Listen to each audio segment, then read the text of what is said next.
और अब बात करते हैं आज की सबसे बड़ी खबरों में से एक एसआई भर्ती पेपर लीक की। इस मामले में लगातार सुनवाई हो रही है, जहां एक तरफ भर्ती को रद्द करने पर लगातार 30 दिन सुनवाई हुई, तो वहीं दूसरी तरफ हाईकोर्ट में सुनवाई में आरोपी रामू राम रायका के बेटे और बेटी समेत 5 आरोपियों को झटका लगा है। कोर्ट ने सुनवाई करते हुए सभी की जमानत याचिका को खारिज कर दिया। दरअसल 28 आरोपियों ने जमानत याचिका दायर की थी, जिसमें कोर्ट ने 5 की जमानत याचिका को खारिज कर दिया है।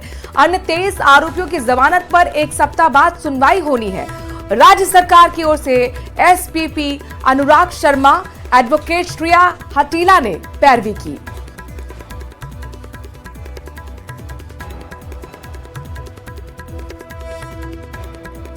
तो एसआई भर्ती पेपर लीक मामले में जहां एक तरफ भर्ती को रद्द करने पर लगातार तीसरे दिन भी हाईकोर्ट में सुनवाई हो रही है, तो वहीं दूसरी तरफ हाईकोर्ट में सुनवाई में आरोपी रामू राम रायका के बेटे और बेटी समेत 5 आरोपियों को झटका लगा है। आपको बता दें कि कोर्ट ने सुनवाई करते हुए सभी की जमानत याचिका को खारिज कर दिया है। वहीं सब इंस्पेक्टर भर्ती रद्द करने को लेकर हाईकोर्ट में दायर याचिका पर सुनवाई हुई है। न्यायाधीश समीर जैन की सिंगल बेंच में हुई सुनवाई में राज्य सरकार से अतिरिक्त महाअधिवक्ता विज्ञान शाह ने पैरवी करते हुए कहा कि सरकार की मंशा बिल्कुल साफ है, इसीलिए सरकार के गठन के तुरंत बाद एसआईटी का गठन भी हुआ। इसका चीफ भी एडीजी वीके सिंह को बनाया गया, क्योंकि वो टेक्निकल चीजें समझते हैं। सरकार ने बेहतरीन पुलिस अधिकारी को चुना है, उन्हें पर्याप्त संसाधन उपलब्ध करवाए गए। इस पर कोर्ट ने पूछा, आप जो बता रहे हैं इसकी प्रासंगिकता क्या है? इस पर अतिरिक्त महाधिवक्ता ने कहा कि क्योंकि याचिका में सरकार के इंटेंशन पर सवाल उठाए गए हैं, इसलिए बताना जरूरी है। तो वहीं अतिरिक्त महाधिवक्ता ने कहा कि हम डिसीजन मेकिंग के प्रोसेस में थे, लेकिन ये मामला सब जुडिशियल हो गया। ये याचिकाकर्ताओं की वजह से हुआ है, हमारी वजह से नहीं।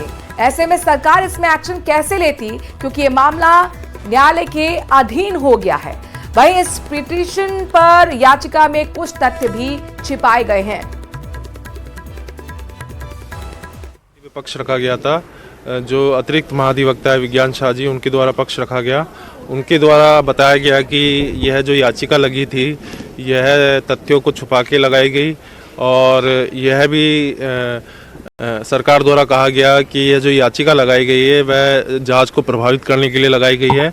सरकार की किसी भी तरीके से कोई कमी नहीं रही। सरकार ही वह थी जिसने रामू राम रायका को पकड़ा, जिसने सारी इन्वेस्टिगेशन करी।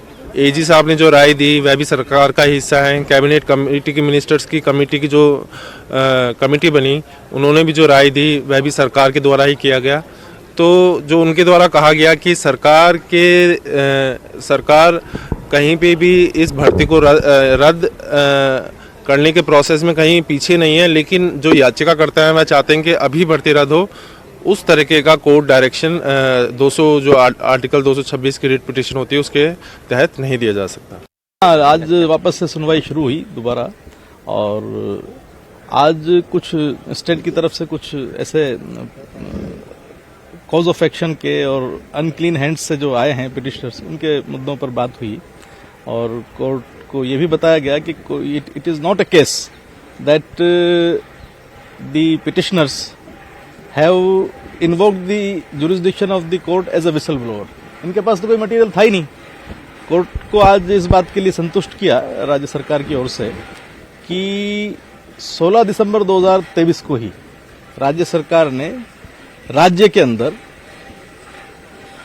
जो पेपर लीकेज गिरोह हैं, लगातार पेपर लीकेज की जो घटनाएं हो रही हैं, उनसे संबंध में एक एसआईटी का गठन किया और उसमें जो one of the best officer जो स्टेट के थे, who was having technical expertise, उनको उसका हेड बनाया गया। और इसका मतलब ये याचिकाकर्ताओं के कहने से तो नहीं बनाया गया था।